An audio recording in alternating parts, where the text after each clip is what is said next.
hanging out here on a snowy Friday at the Northeast Dirt Modified Museum and Hall of Fame. Karl Schartner is with us right now. How you doing, man? I'm doing great. Make sure to look. We did another one with Karl where we talked about his racing background. This is a car here that his son drove at Oswego Speedway for a long time. This is one of the original Small Block Supermodifieds. What can you tell us about this, Karl? This car belongs to Tom Asserud, and back in, I think it was 1992, Tom picked it up from someone that it was wrecked, and he had Ray Hedger put it back together, and his first driver was Russ Brown. Russ Brown drove it for quite a few years, and then Dave Gruhl, he drove it for quite a few years, and in 2009, Andrew took over at that time. And that's his son, by the way. What's the engine? Is it 355, 358? 350. Not even bored out a little bit, It's bored huh? a little bit. Let's just move my mic cable there. So, then this car got hurt at some point, didn't it? You told me?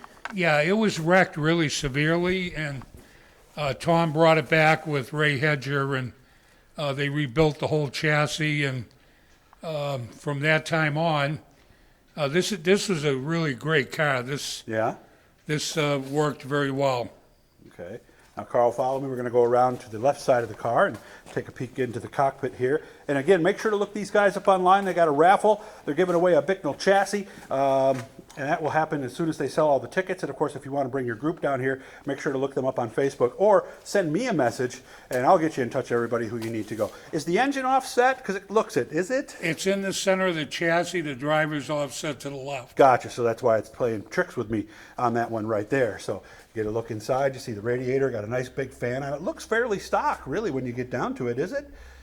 No, it's got a performer intake manifold.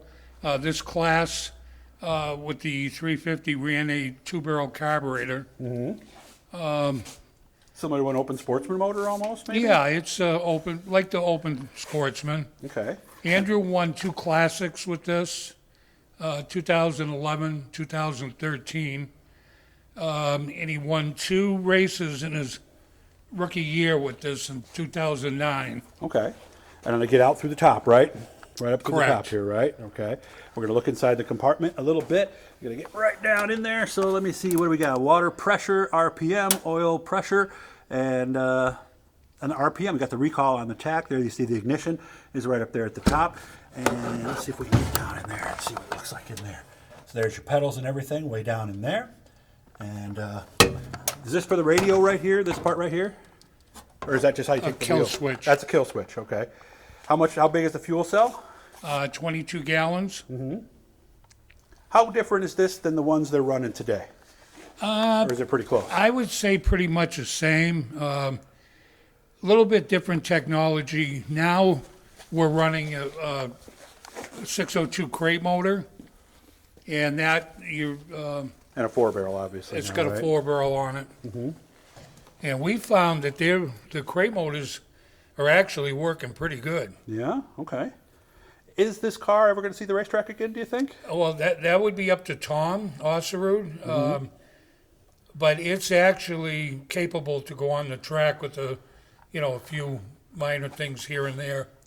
The engine, the car, last time the car ran was classic of, I'm thinking 2017 or 16, and the crankshaft broke right okay. at So the end of it. Yeah, but the crates are not as expensive as these other motors were, so would Andrew like to get it back out, do you think, if everything worked out? Well, we have a new car. Oh, you do? Right, the new car, I built that car in 2017. And I built that at Tom Asserud's shop. Tom has still got part of that car still. The new car is part of that's Tom's also. Okay. Again, I hope you caught the one. We're going to air this. I'm not sure what order we're airing these things in, but we did one also with Karl talking about his background. And my daughter, Allie, actually drove one of his cars when she raced with the Microds. Thanks for showing this, man, and I'll see you soon, okay? All right, thank you, Doug.